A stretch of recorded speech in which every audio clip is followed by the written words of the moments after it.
अस्सलाम वालेकुम, मैं हूँ आबिद दंदलीब। आज हम तीन इंतहाई इम्पोर्टेंट ख़बरों पे बात करेंगे। तीनों का ताल्लुक़ मकबूजा कश्मीर की सूरत हाल से है। बहुत सारे लोग जब फ़ोन कॉल्स करते हैं कि कश्मीर पे वीडियोस करूँ, तो मैं आपको बताऊँ उसकी बहुत सारी वजह होती है कि मैं अब कश्मीर की वीडियोस को ख़ुद अवॉइड करता हूँ। लेकिन आज कश्मीर के अंदर जो क़यामत टूटी, जो हिंदुस्तान की एक बहुत बड़ी कार्रवाई हुई, वही जिस चीज़ का ख़दशा ज़ाहिर किया जा रहा था पिछले तकरीबन 1 साल के अंदर, जो है वो शायद ये लगता था कि अब हिंदुस्तान इसी वक्त का इंतज़ार कर रहा है। आज वही हुआ और ये इसमें हम हैरान हैं कि क्यों कोई जो है वो इस स्टोरी को ब्रेक नहीं करता, इस पे बात नहीं करता। मैं सारी गुफ्तगू करूँगा, उसके बाद फ़ैसला आप कीजिएगा कि क्या मैं ये कहने में गलत हूँ या सही हूँ। हम कहाँ खड़े हैं। एक तबका जो हमारी जंग लड़ रहा है और आज पिछले 1 हफ़्ते के अंदर आप देखते हैं कि किस तरह से एक JIT का जो सिंध हुकूमत की तरफ से एक शोशा छोड़ा जाता है और बार बार प्रेस कॉन्फ्रेंसेस की जाती हैं और प्रेस कॉन्फ्रेंसें करके अपने आप को बेगुनाह साबित करने की कोशिश की जाती है। क्या किसी को ख़याल भी है कश्मीर के अंदर जो क़यामत टूटी आज उसका वो कितनी तकलीफ़ दे है, और वो जो 70 साल से कश्मीरी जंग लड़ रहे थे आज उसके आगे फुल स्टॉप लगा दिया हिंदुस्तान की जालिम और शफ़ाक हुकूमत ने, मोदी ने और हिंदुस्तान की फ़ौज ने। पहले मैं आपको बताऊं, कुपवाड़ा में अदरीस भट्ट जो एक कंप्यूटर इंजीनियर था, उसको बेदर्दी के साथ एक सर्च ऑपरेशन में शहीद किया। डिग्री होल्डर लोग, इतना खूबसूरत जवान जिसके पास कंप्यूटर साइंसेस की डिग्री थी, लोग कहते हैं कि पढ़े लिखे लोग तहरीक आज़ादी कश्मीर में नहीं है। तो बार हम जिक्र करता हूँ कि हाँ पढ़े लिखे लोग हैं। वो जो लोग इस उम्र में, हम अगर अपनी बात करें, हम इस उम्र में CSS करने की सोचते हैं, डिग्रियां लेने की सोचते हैं, जॉब्स की सोचते हैं, अपना मुस्तकबिल बनाने का सोचते हैं। बहुत आसान होता है उन लोगों के लिए भी, वो कंप्रोमाइज़ करें हिंदुस्तान के साथ, उनको भी बहुत अच्छी जॉब्स मिल जाएंगी, उनको भी जो है वो हिंदुस्तान की हुकूमत प्रोटोकॉल देगी, उनके लिए भी इतना सा है। उन्होंने सिर्फ एक बात करनी है कि हिंदुस्तान जिंदाबाद, और वो हिंदुस्तान का जो तसल्लुत है मकबूजा कश्मीरी पे, उसको कबूल करना है। और क्या आप ये सोच सकते हैं कि उनको जॉब्स नहीं देगा हिंदुस्तान? उनकी मिन्नतें करके उनको अच्छी से अच्छी जॉब्स दी जाएंगी। लेकिन वो लोग, आप मेरे ख्याल में वहाँ कश्मीर के लिए, कश्मीरियों के लिए शहीद होना या अपने जो कैरियर है उसको कुर्बान करना कोई मानी नहीं रखता। ये सिर्फ़ और सिर्फ हम जैसे कमज़ोर लोगों की और हमारे जो आज़ाद कश्मीर की हुकूमत है उन कमज़ोर लोगों का इम्तिहान है। ये वो लोग नहीं कर सकते। बाकी जो लोग अपनी ज़मीन पे मिटने का, जो लोग अपनी इस्मतों का दिफा करना जानते हैं, उनके लिए ये कोई बड़ी बात नहीं होती। मैं आपको बताऊँ, पिछले 1 महीने के अंदर 20 से ज़ायद जवानों को शहीद किया गया हिंदुस्तान की फ़ौज ने। सिर्फ 2 दिन में 3 लोग शहीद हुए। जवान लोगों को शहीद किया जाता है और पर्पज़ क्या है जवान लोगों को शहीद करने का कि एक वक्त आएगा सारे थक हार के चुप हो जाएंगे और हिंदुस्तान जिंदाबाद का नारा लगाने पे मजबूर हो जाएंगे। आप एक लम्हे के लिए सोचें, ये प्लान है कि हिंदुस्तानी जब कश्मीरियों को शहीद करते रहेंगे तो एक वक्त आएगा कि कोई भी मुज़ाहमत का इस्तिआरा नहीं बचेगा। 2 साल बाद, 4 साल बाद, 10 साल बाद अगर यही रफ्तार रहती है, 1 महीने के अंदर अगर 10-10, 20-20 लोगों को शहीद किया जाता है, उनकी माओं के भी हौसले हैं, उनके भी वालिदैन हैं, उनके भी दिल हैं, वो भी हम जैसे इंसान हैं। उन्होंने भी अपने बच्चों को मेहनत से पढ़ाया हुआ है। जो हिंदुस्तान की हुकूमत, वहाँ की आप माओं की कुर्बानियाँ देखें, वहाँ की आप बहनों की कुर्बानियाँ देखें, वहाँ के वालिदैन की कुर्बानियाँ देखें, और वो लोग सब जब शहीद हो जाएंगे तो फिर कौन पाकिस्तान जिंदाबाद का नारा लगाएगा? क्या ये हमें नज़र नहीं आता? क्या हमारे अंदर इसका एहसास नहीं उठता कि पिछले 1 महीने के अंदर 20 लोगों को शहीद किया सिर्फ सर्च ऑपरेशन के नाम पे झूठ बोल के? और वजह ये है कि ये लोग चुप हो जाएं, ये हिंदुस्तान की बालादस्ती को तस्लीम कर लें, ये हिंदुस्तान का नारा लगाएं और उसके बाद ये सब लोग सुकून में आ जाएंगे। ज़ाहिर है जंग क्या है, लड़ाई क्या है? लड़ाई ये है कि ये लोग क्यों पाकिस्तान की बात करते हैं, ये लोग क्यों आज़ादी की बात करते हैं, ये लोग क्यों हुर्रियत की बात करते हैं, ये क्यों गैरत की बात करते हैं? इनको तो हमें तस्लीम करना चाहिए। हिंदुस्तान का ये मुतालबा है। अगर ये मुतालबा वो लोग कबूल कर लेंगे, उनके फ्यूचर भी सिक्योर हो जाएंगे, उनकी अच्छी जॉब्स भी मिल जाएंगी, उनको कैरियर भी मिल जाएंगे। लेकिन ये सवाल ख़ास तौर पे आज़ाद कश्मीर की लीडरशिप से है, ये ख़ास तौर पे आज़ाद कश्मीर की यूथ से है कि हम लोग किन मसलतों के बंधे हुए लोग हैं। हमारा सबसे बड़ा अलमिया सरकारी जॉब है और उसके लिए हम TC करने के लिए किसी भी हद तक चले जाते हैं। इन 2 नंबर सियासतदानों की, जिनकी अपनी कोई औकात नहीं है, जिनको इस बार के कश्मीरियों का खुदा की कसम कोई दुख भी नहीं है। मैं आपको एक स्टोरी बताता हूँ, आप देखिए।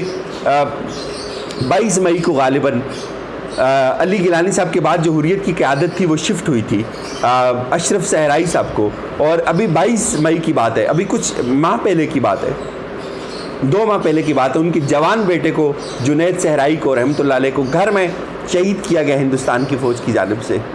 और उनको जब शहीद किया और उनके वालिद को उनका मुंह नहीं देखने दिया।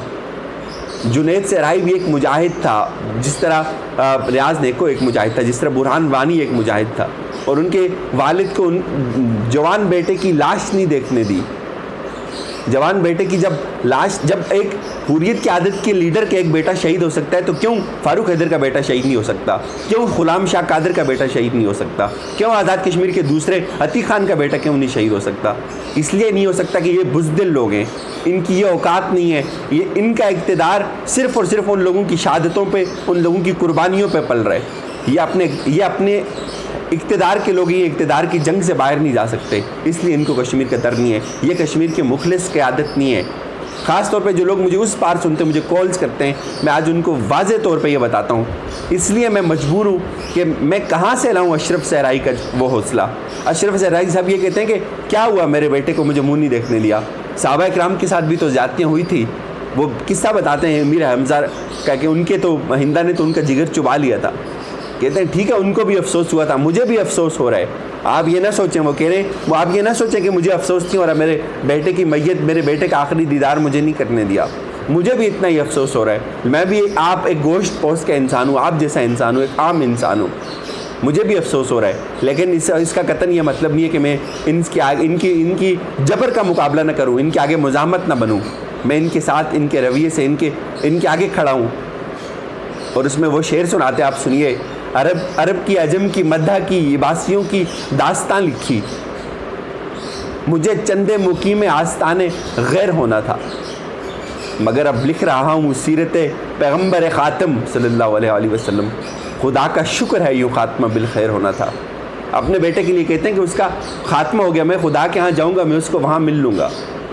नाज़रीन, ये हौसला उन लोगों को है जो उस पार हैं, जो इस पार हैं उनके अंदर इतना हौसला नहीं है। ये फारूक हैदर बड़े ख्वाब बयान करते हैं कि मुझे मेरी वालदा ने कहा कि मैं उधर चला जाऊँगा। आप चले जाएँ ना, आपको अगर इमरान खान मना करता है, पूरी दुनिया की कोई और कानून तो मना नहीं करता, आप चले जाएँ, आप भी भेज दें अपने बेटों को ना।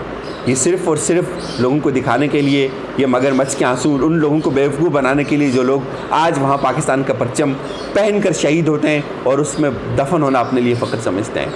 नाज़रीन, तकलीफ़ दे बात यह कि हुर्रियत की सारी क़यादत जेलों में है, और उसके बाद जुनैद सहराई साहब को भी गिरफ़्तार कर लिया, अशरफ सहराई साहब को, सॉरी, जुनैद सहराई साहब को शहीद किया, उनके वालिद को, इसलिए कि सिर्फ यौम शुहदाए कश्मीर एक तकलीफ़ दे दिन है कश्मीर की तारीख़ में। वो कल है, इंशाअल्लाह उस पर ज़रूर बात करूँगा।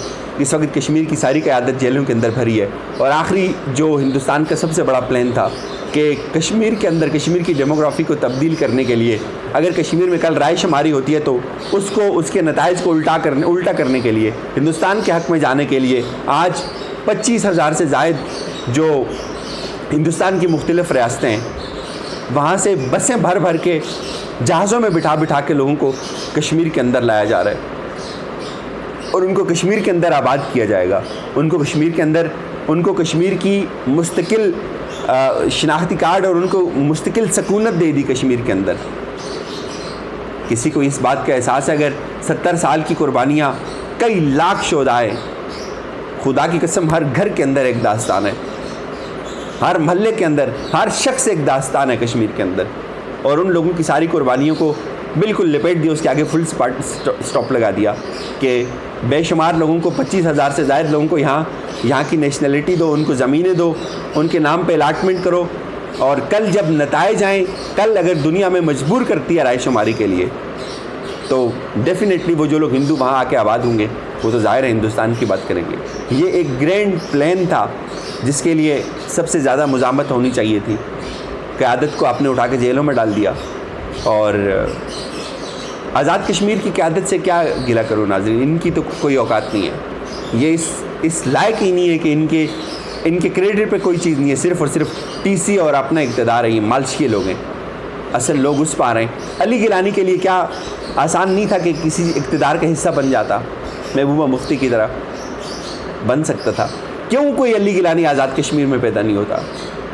क्यों कोई अशरफ सहराई आज़ाद कश्मीर में पैदा नहीं होता? ये आज़ाद कश्मीर की क़यादत के लिए, उसके सोचने के लिए एक लम्हा फ़िक्री है। जो 25,000 लोगों को नेशनलिटी दी जा रही है हिंदुस्तान की तरफ से, ये इनके मुंह पे एक तमाचा है कि तुमने उनके लिए क्या किया।